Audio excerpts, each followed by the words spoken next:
Muito boa tarde, senhoras e senhores jornalistas. O Conselho de Ministros de hoje aprovou o plano de intervenção nas pedreiras em situação crítica. Esta resolução define as medidas prioritárias, urgentes e extraordinárias a iniciar em 2019 e executar até o final de 2021, com vista a evitar, ou pelo menos reduzir, situações como aquelas que sucederam em Borba. O que haverá é uma atuação imediata de sinalização das pedreiras em estado crítico e haverá uma intimação dos proprietários dos terrenos e dos exploradores das pedreiras identificadas como estando em estado crítico para que procedam às medidas que foram identificadas como necessárias neste plano. Se não o fizerem, haverá então uma intervenção da EDM, da empresa Desenvolvimento Mineiro, que avançará para a tomada das medidas necessárias neste horizonte 2019 a 2021 e depois será ressarcida junto de quem tem a responsabilidade de evitar danos nestas instalações. Foi também aprovado o decreto-lei que procede à transferência de várias competências para as freguesias em concretização da Lei Quadro da Descentralização. Temos vindo a aprovar diversos diplomas de concretização setorial da Lei Quadro da Descentralização, transferindo competências do Estado, da Administração Central, para os municípios. Neste caso, trata-se de aprovar uma outra peça do Programa de Descentralização, que é a transferência de competências dos municípios para as freguesias, visando o reforço da sua atuação em diversos domínios. O Conselho de Ministros de hoje aprovou ainda a proposta de lei que estabelece um conjunto de medidas de apoio ao cuidador informal e regula os direitos e deveres do cuidador e da pessoa cuidada. Trata-se de uma proposta de lei que será submetida à Assembleia da República na próxima semana e os detalhes desta proposta serão objeto de uma apresentação pública por parte do Ministério do Trabalho, da Solidariedade e da Segurança Social na próxima semana, a quando da sua submissão à Assembleia da República.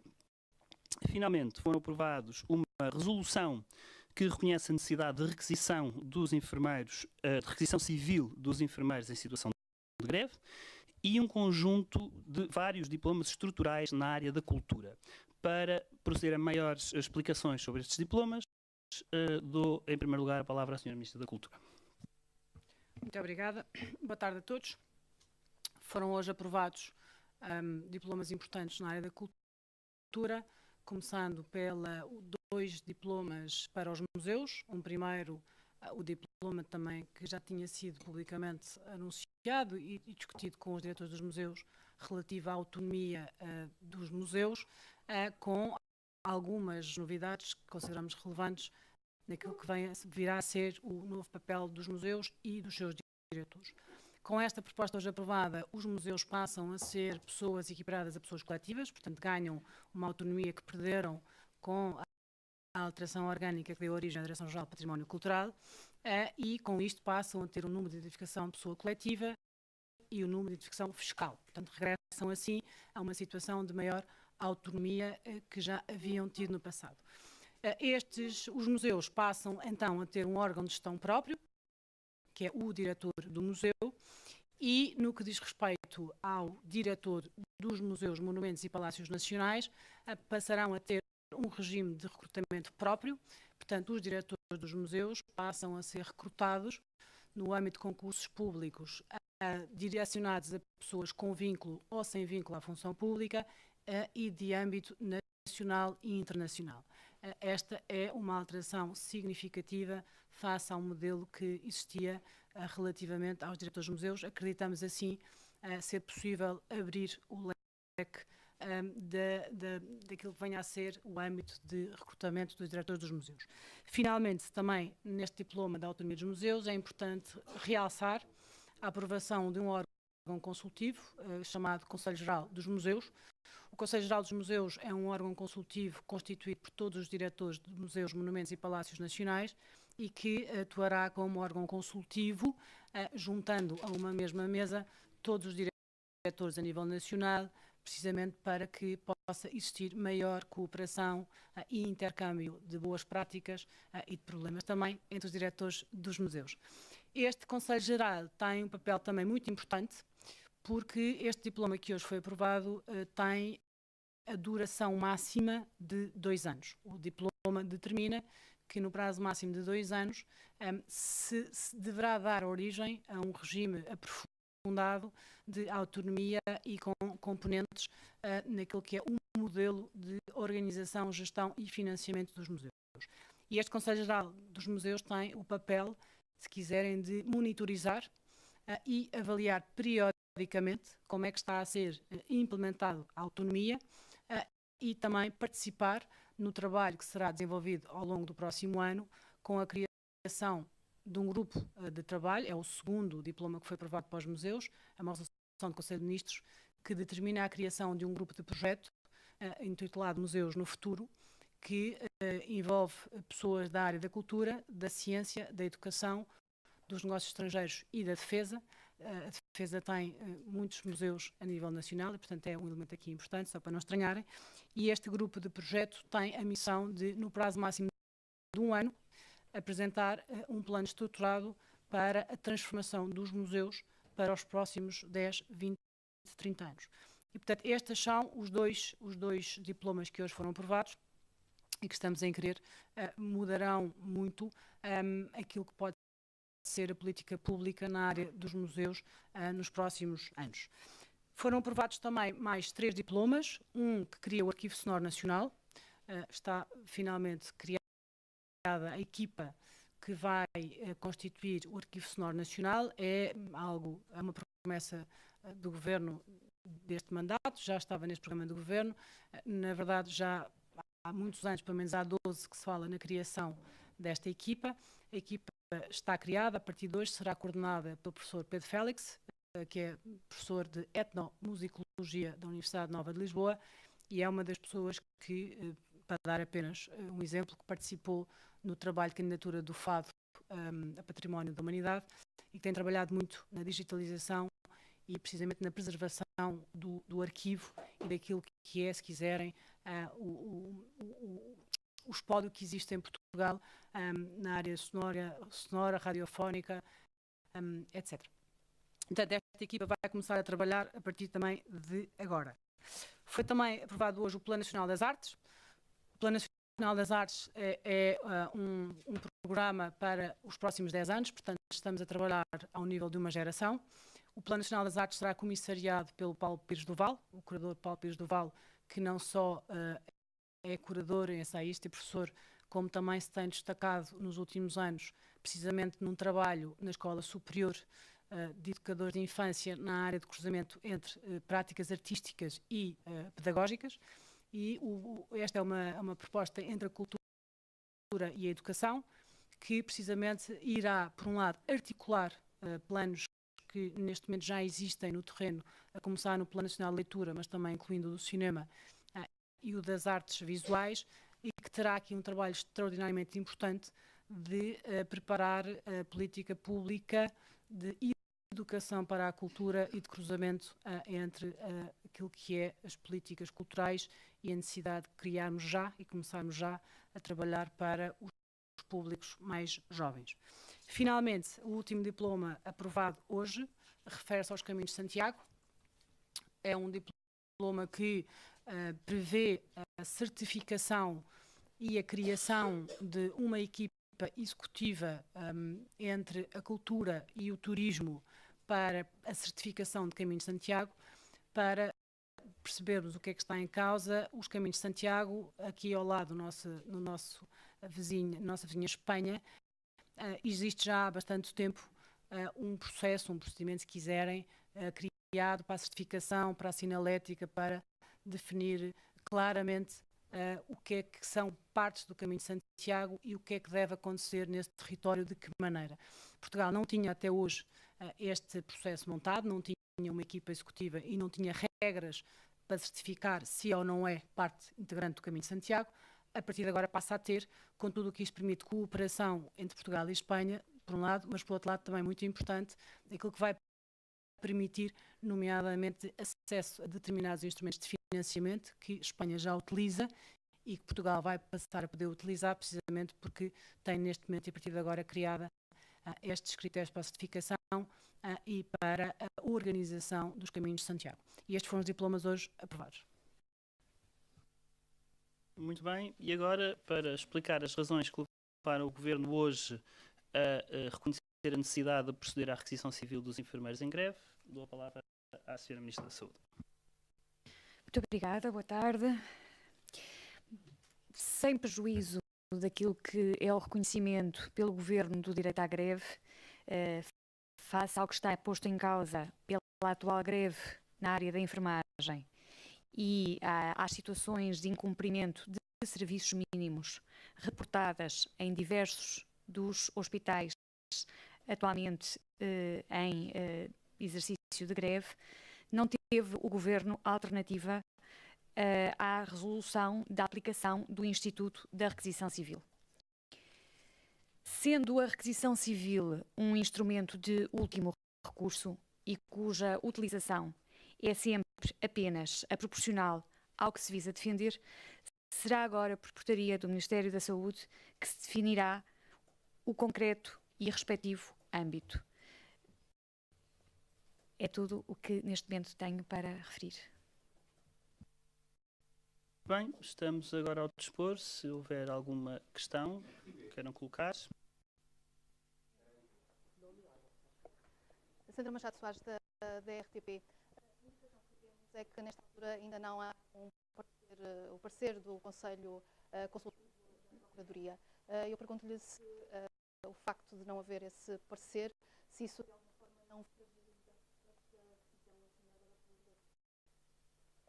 Sr. Ministro. Muito obrigada pela pergunta. Ao contrário daquilo que tem sido referido em alguns meios de comunicação social, o objeto do pedido de parecer complementar não é sobre a utilização à requisição civil. É sobre 4 dimensões, maioritariamente relacionadas com a licitude ou ilicitude do atual exercício da greve. E, portanto, evidentemente que desejamos conhecer o mais brevemente possível o parecer solicitado ao Conselho Consultivo da Procuradoria-Geral da República, mas uma coisa e outra não são necessariamente dependentes e, independentemente do parecer e do resultado do parecer do Conselho Consultivo da Procuradoria-Geral da República, face àquilo que neste momento é do conhecimento do Governo em termos de doentes cujas cirurgias foram canceladas nos últimos dias, estando as mesmas abrangidas pelo âmbito dos serviços mínimos, face à gravidade desses adiamentos, não podia o Conselho de Ministros tomar outra opção, independentemente da data em que venha a conhecer, de facto, o parecer da Procuradoria. O Luís Gaiapa da SIC pergunta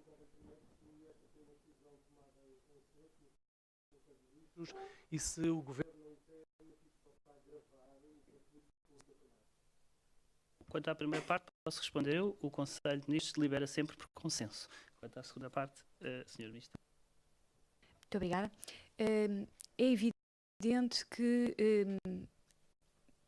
importa daqui deixar uma mensagem muito clara sobre a posição do Governo, que é de respeito pelo direito à greve e a de apelo aos senhores enfermeiros que neste momento estão a exercer o seu direito à greve para que se atenham ao cumprimento daquilo que é esse direito e para que compreendam a forma pela qual o estão a exercer poderá ser excessivamente gravosa e desequilibrada e, sobretudo, que esta opção do Governo não é uma opção que tenha sido tomada de ânimo leve, que não esteja muito fundamentada naquilo que nos incumbe em primeira linha defender, que é o direito à proteção da saúde. Nós temos, de facto, um conjunto de casos que correspondem a situações de pessoas que têm um rosto, que têm um problema de saúde, que estavam abrangidos pelos serviços mínimos e que não foram respeitados. E, portanto, independentemente da animosidade ou da forma que esperamos que não aconteça, mas que possa ser lida junto de alguns profissionais de saúde, estamos em crer que não tínhamos mesmo outra opção face àquilo que nos incumbe salvaguardar.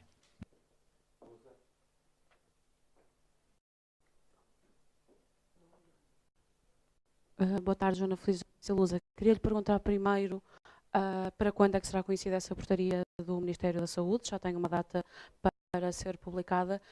Gostava lhe perguntar se esta iniciativa que o PS, o grupo parlamentar do PS, tomou hoje de tentar acabar com, enfim, para que situações destas da proibição do donativos anónimos em crowdfunding, se lhe parece uma boa solução face à situação que neste momento vivem. Obrigada. Senhora Ministra. Quanto à portaria, evidentemente que estando em causa já em alguns casos concretos de algumas instituições que estão a ser afetadas pela greve, situações que são preocupantes e que revelam incumprimento dos serviços mínimos, ela será produzida o mais depressa possível, esta mesma tarde, e a sua produção de efeitos é imediata.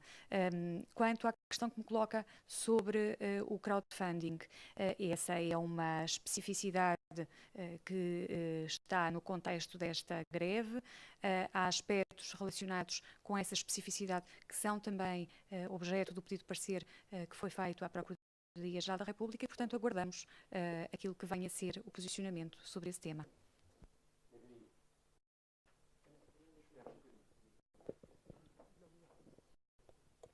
Diana Catarina, da TVI. Queria perguntar primeiro se esta requisição civil vigora até, portanto, até este período de greve que está atualmente em vigor, ou se pode ser estendida caso haja outros pré-avisos nesta greve, e quais são as consequências para os trabalhadores que não compram esta requisição. Quanto a essas questões, de foro mais jurídico, eu esclarecia, o que o Conselho de Ministros fez hoje, por resolução do Conselho de Ministros, foi reconhecer a necessidade de proceder, de utilizar este instrumento de última ratio, mas constatou a necessidade de utilizar este instrumento de requisição civil, fazendo até ao final do período para o qual existe um pré-aviso de greve. Na sequência desta resolução que reconhece a necessidade, haverá então uma ou mais portarias que, em função da necessidade e numa lógica de proporcionalidade, delimitarão o âmbito da requisição civil.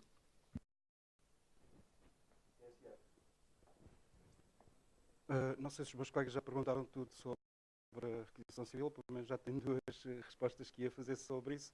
Portanto, passo ao Sr. Secretário de Estado, Tiago Antunes, uma pergunta sobre uma mini remodelação à vista no Governo. Se for anunciado o Ministro Pedro Marques como cabeça de lista para as eleições europeias, quem vai tomar o lugar é Pedro Nuno Santos? Como imaginará,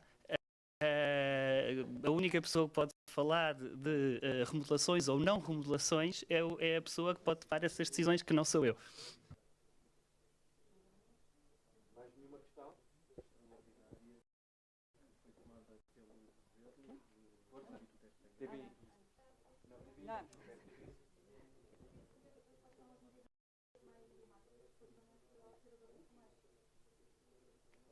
Como lhe disse, essa proposta de lei será objeto de uma apresentação pública detalhada por parte do Ministério do Trabalho, da Solidariedade e da Segurança Social no início da próxima semana e, portanto, eu remeto para essa apresentação pública os pormenores. Trata-se de reconhecer um conjunto de medidas de apoio aos cuidadores informais e, portanto, nesta lógica de cuidadores informais por um lado e pessoa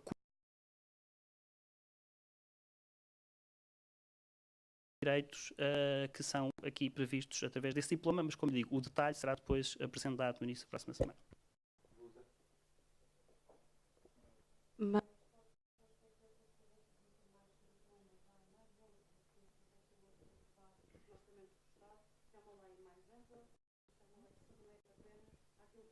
Que já foi. Esta proposta de lei, que é agora submetida ao Parlamento, como não poderia deixar de ser, está perfeitamente em linha com o que está previsto sobre esta matéria no Orçamento de Estado, que prevê, de facto, a realização no imediato de projetos piloto de apoio a cuidadores informais. E, portanto, nem poderia ser de outra forma, não poderia estar desalinhada daquilo que o Orçamento de Estado para 2019 prevê. O diploma, contudo, não se limita a regular os projetos piloto. Enfim, é um diploma que estabelece, que prevê a existência de um conjunto de medidas vastas de apoio a cuidadores informais.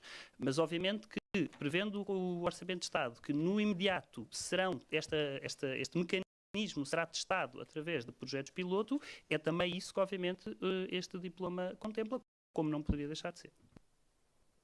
Mais alguma questão? Muito obrigado. Boa tarde.